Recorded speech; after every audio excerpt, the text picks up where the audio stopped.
Good afternoon, everyone.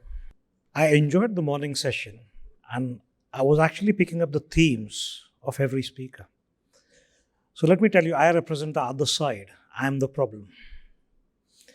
I'm one of those doctors who actually have been exposed to technology, but was always struggling to find why technology was not making my life easier. We had Cerner System, one of the best HIS solutions in the world. But every clinician absolutely hated it. And the reason for that was when you imply technology, there is one core question you have to ask. Are you empowering the doctor-patient interaction? If I want to simplify healthcare is one word, doctor-patient interaction. Everything in healthcare happens at that one interface. So the unit of healthcare is not your KPIs and KRIs as you see it. Those are addendums. At the core lies a very, very simple equation, what a doctor does to a patient, a DPI. Whenever we talk about technology or AI, the first question that has to come to your mind is, are you really patient-centric? Are you really physician-centric? Are you just management-centric? Because if you're management-centric, which unfortunately most of the systems, most of the solutions today are, you will find that the problem will never disappear. I am a practicing surgeon and I've spent 30 years of my life actually looking at healthcare systems across the world. The Western perspective is India has one of the best healthcare systems. We don't have waiting times. Anyone can walk into a hospital and really get healthcare when he wants it. So I decided to dissect it out. And some stark realities came out. 80% of specialists are serving only 30% of the population.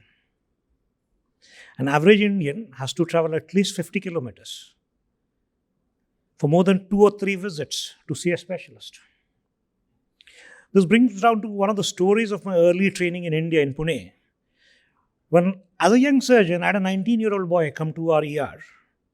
Septic shock, we were very, very unwell. We operated on him the same night, and a few hours later, he passed away. And I was very, very upset with the parents to say, why did you not bring him 7 days earlier? He lost his life. What the father told me at that day has stuck with me for the last 30 years. He said, doctor, it takes 30 rupees for the bus ticket from my village to the city. I did not have 30 rupees. I needed 60 rupees because I wanted to come with my son. So I decided to sell some utensils. Go to the local bazaar. I sold the utensils. I got 100 rupees. But instead of spending, I said, let me have some money with me. So I walked back from that bazaar to my village, and that's why it took me an extra day. The cost of a human life was 30 rupees. And that unfortunately exists even today. So what do? We have a perception in India that hospitals are big money-making rackets. And I'm sorry, but this is, every time I look at a newspaper, or for instance, I live in Pune. We had this case of violence because an IVF lady was pushed away by the hospital, according to the media. Was that the truth? The truth was far from it. But the perception is that hospitals are money-making rackets, and violence in India is something I really find very hard to believe. People burn hospitals. Why? And really the fundamental challenge is we do not communicate with our patients at all. There's a high-handedness in the hospital which I've experienced firsthand. Hospitals actually run at very tough margins. Hospitals are not as, they're very expensive things to run. So then how do you actually address all those various issues that I'm talking about? And what is this AI massive advantage that I'm talking about? Technology absolutely is the answer. If you start thinking about it. Instead of showing you this slide, let me show you something very interesting. I'm going to run a video. Seeing some tummy pain. It started around the belly button, but then it moved to the right-hand side. Also, I'm feeling a bit feverish and I've lost my appetite completely. Tummy pain can be caused by many things. Let me start from the beginning. Hello, welcome to our teleconsultation. I'm here to help you with your health concerns. Can you please tell me a little bit about what brings you here today? What symptoms are you experiencing and how long have you been experiencing them? I've suddenly started noticing some tummy pain. It started around the belly button, but then it moved to the right hand side. Also, I'm feeling a bit feverish and I've lost my appetite completely. Tummy pain can be caused by many things. You mentioned it started around your belly button and then moved to the right side. That's an interesting pattern. Can you tell me more about the pain? Is it constant, sharp, dull, or does it come and go? And have you experienced any other symptoms like nausea, vomiting, or changes in your bowel movements? It's a very sharp pain which gets worse when I move around. It's okay when I sleep. I have been nauseous and I've also vomited once. I've not opened my bowels. A sharp pain that worsens with movement suggests it might be related to the peritoneum, a thin layer of tissue surrounding the abdominal cavity. The fact that you've vomited and haven't had a bowel movement could indicate that there's some sort of blockage or obstruction. I'm also concerned that the pain moved from the belly button to the right side, which might suggest an issue with the appendix. Can you tell me, have you had any similar episodes of pain in the past or any recent injuries to the abdominal area? Not really. I've never had this pain in the past.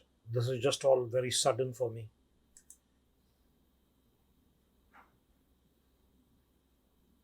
Since you're experiencing sudden and severe symptoms, I'm going to advise you to seek immediate medical attention.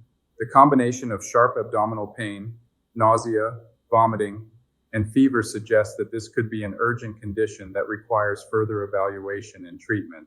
I'm concerned about the possibility of appendicitis, a blockage, or another serious condition. Considering it's a teleconsultation, I'd like to recommend that you visit your nearest emergency room or urgent care center as soon as possible.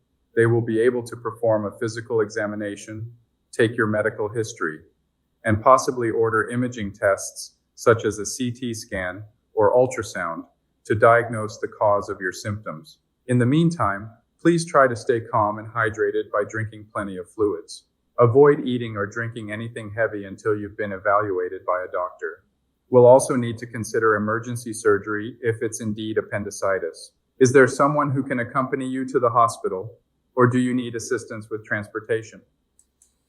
I would appreciate some help. I'm going to go ahead and arrange for an emergency service to assist with your transportation to the hospital. Please wait for a call from our team to confirm the arrangements. In the meantime, I'd like to summarize the key points of our conversation. You've been experiencing sudden and severe abdominal pain, starting around the belly button and moving to the right side. The pain is sharp and worsens with movement, accompanied by nausea, vomiting, and fever. You haven't had a bowel movement and have lost your appetite completely. You've never experienced this type of pain before, and there's no recent history of abdominal injury. Considering the severity of your symptoms, it's essential to get you to the hospital as quickly and safely as possible. We'll be in touch regularly to ensure that everything is going smoothly. Please stay calm, and help will be on the way soon. We'll also provide you with a referral to the emergency department so they can receive your information and be prepared to treat you upon arrival. Is there anything else you'd like to discuss or ask before we conclude this consultation? Can you do the summary in Hindi because I'm in Delhi?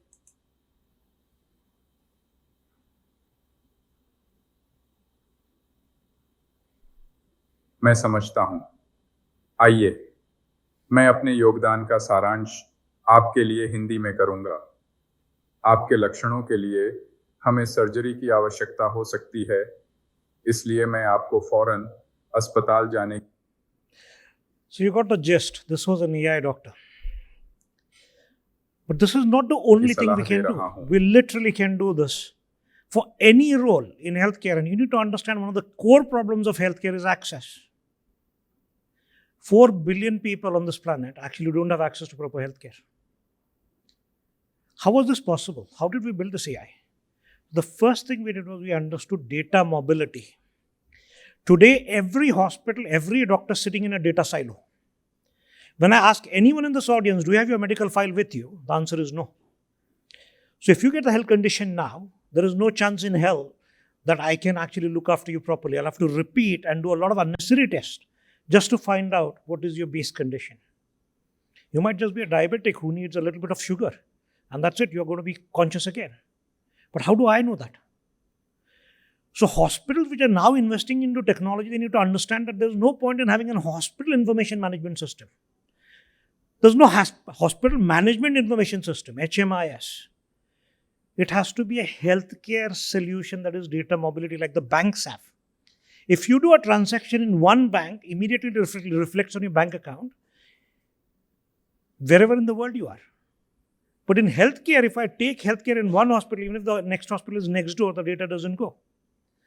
And so the answer to this was to build a data passbook or a health passbook. So at Axonic Health, we built the data passbook, we built the doctor's solution, we built the hospital solution, we made the data flow, we finished more than 10 million transactions, and then we could build this. Because at the end of this, AI is only as powerful as the data that you feed, which is absolutely correct. But should it be limited only to doctors? So we, obviously being a surgeon, the first thing we did was we developed medical pods. So we've got 36 medical specialties. But today, I can say that we have an advanced hospital solution which comes with the staff. You don't need a registration or a patient clerk. You don't need a triage nurse. You don't need a biller and coder. The reason for this, these are very defined roles. They all depend on data.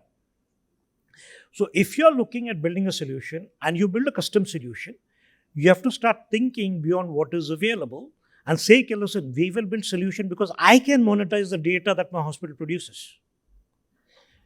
Every single place has seen HIS solutions as a cost center. It is actually not a cost center, it's a profit center. You just don't know how to use it. You buy a Mercedes and then you hire a bullock to drag it. That is the reality of hospital solutions. Every doctor hates it. How many people in this audience can keep a hand on their heart and say, all my doctors in my hospital love their HIS? Not one. And I'm telling you, I understand it because I'm one of them. Every time you buy a solution, the first question you have to ask yourself is, are you empowering your doctors? And if you're not, then there's something very wrong with that solution. Don't buy a technology. Buy a value. Buy empowerment. Buy safety. Buy security.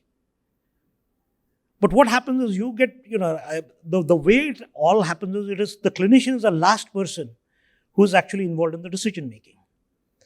And that is why I say clinical augmentation of any role is possible. But can we stop at that? No. You have to start thinking about access beyond what you deliver in the hospital. Banks today have ATMs all over. Why can't I have a health ATM? Why can't, as Jahangir or Ruby Hall or Grant, why can't I put an ATM in 20 villages? I adopt 20 villages, just put an ATM there. By putting that ATM and connecting the data pipelines, you are essentially saving lives. It's not only just good business. The health ATM concept is deceptively simple. Everyone has heard of teleconsult, but the teleconsult today is just a video call. But what if I could examine a patient remotely? What I can listen to his heart, listen to his lungs, look into his eyes, look into his ears, even do a rectal examination or a vaginal examination remotely. So we said it's all possible. It just needs application of mind, and let's build it. I'm proud to say this is probably now our V3, and we've deployed more than 20 of these. And we are now talking with several governmental agencies internationally to start putting this as a part of their health solution. Not an HIS, not a patient app, not a doctor app, a continuum. To say, listen, you need to think beyond. Because remember, if I can have access to healthcare, then everything that's related to that healthcare is going to come to me because it's my ATM. This ATM is capable of not just examining a patient. It's capable of doing all the basic assessment that I would need. I get a chest pain, I can do a 12-lead ECG there and then. I can do a serum troponin. That's all I need. If your troponin is normal and your ECG is normal, I'm not going to treat you as a cardiac patient at all. If you have a fever and I know the CRP is only 20, I'm not going to really bother about you. I'm going to say, viral hai, kuch nahi karna hai idhar. But you need those data points. You need to think like a clinician if you want to really transform healthcare. This is completely, it's a validated device, it's CE marked, FDA approved. But we went one step ahead. We said, okay, this is fine, but what about those people who can't even move? My dad's 85. And for him, even to get out of the house is a massive challenge. His mobility is restricted. But you know what? Oh, तुम उसको clinic में लेके आओ. Why? Are you mad? Are you not thinking that for that person, even coming to you is far worse than his disease? We are inhuman. We've never thought beyond the obvious. So we went ahead and created a home portal to say, यार, healthcare दिया जा सकता है, कहीं भी दिया जा सकता है, मार्स पे दिया जा सकता है. सोचने की जरूरत है. So this is our home portal. This allows me to do 70% of what I do at the ATM at home. We went one step ahead and now I have ATMs which are integrated with AI. Imagine this. I have a problem, I can go to an ATM. The ATM will know everything about me. When did I have my vaccination? What was my last illness? When was I last hospitalized? Everything. He'll greet me with my first name. I can choose my specialty and my language. If I'm Tamil, I can speak in Tamil. And if I'm actually, let's say, in Kannada, I can speak in Kannada. And I'll have a full conversation. That ATM will do all my basic examination as well. And at a point when it now knows now a human needs to be involved, it will immediately call the human in the loop. Because AI without human supervision in my eyes is dangerous. But AI with human supervision is a massive advantage. And if we are prepared to think beyond the obvious, this is the way we have to go forward. AI will address your clinician efficiency. It will address your communication challenges. Imagine if the family got a 15-minute update on the patient's condition through an AI bot. You'll never have violence. Because now every step of the way you're treating them like a human being. You're saying, listen, abhi ye hua hai. Abhi ye karna hai. Why would they get upset with you? Today they get upset because they are kept in the dark and then suddenly the bill comes. They're not even aware of what happened to the patient. So when you start thinking about a future, think about communication, think about your clinicians. And only when you think about communication and clinicians, you will get a revenue uplift. Otherwise, I can clearly see that we are going and dragging ourselves to a technology which is brainless. We are saying we have built an HIS, हमने तो ले लिया legacy solution ले लिया. हमने अपना बनाया. Fine, and I have absolutely nothing against it. But the question here is, did your clinicians really want that solution? Were they the key decision makers? Were they the ones who actually wanted that solution? Clinical administrative oversight and governance is absolutely integrated in whatever you do. And so when we built our systems, we made sure that everything is auditable. Everything is trackable. And with that, I can promise you can create revenue streams which just don't exist today. I'll summarize before I drag this further. To summarize, AI and smart technology integrated with your own hospital ecosystem remains the most important limitation in current hospital setups. You have technology, but we were talking about cybersecurity risk. We were talking about devices that we are not aware of. We have to connect the dots and say, we will have a single platform which is VPN controlled, so I can control who's coming inside my solution and going away. Second is you have to keep a track of what your clinicians are really wanting. Proper analysis of hospital workflows. Keeping clinicians and patients both integrated in your decision making is key. Hospital boards which have a proper clinical representation don't exist in India. There'll be one or two doctors who actually own the hospital. That's not independent decision making. Because there your bias about the cost and the economic factors are far more than your clinical decision. But there's a big opportunity in front of us. If we adapt these solutions, we can be a health superpower. IT industry did exactly this. They catered for the world's IT needs 30 years ago, and India became an IT superpower.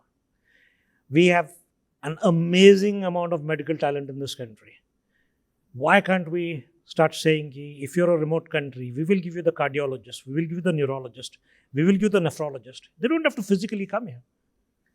We can put our ATM, our person can be sitting here, our solution is capable where you talk in English, I'll hear it in Marathi.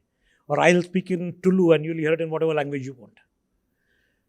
So integrate technology with future in your mind, with the aim that's saying that slowly but steadily, we should aspire to be the leaders in the space. Thank you very much for your very patient hearing.